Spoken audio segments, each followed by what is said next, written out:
Hey, so if you want to see exactly how many people are clicking your links, where they're coming from, and how your campaigns are performing, yeah, Bitly Analytics makes it super easy, even on the free plan.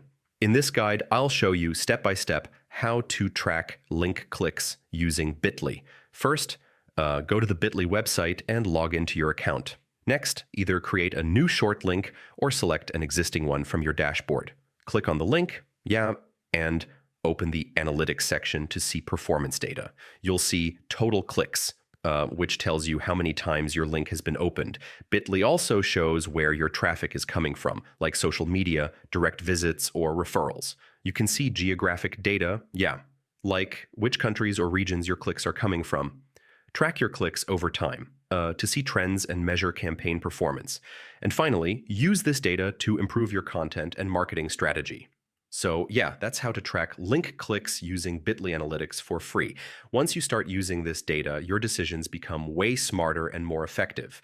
If this helped, subscribe for more simple tech tutorials.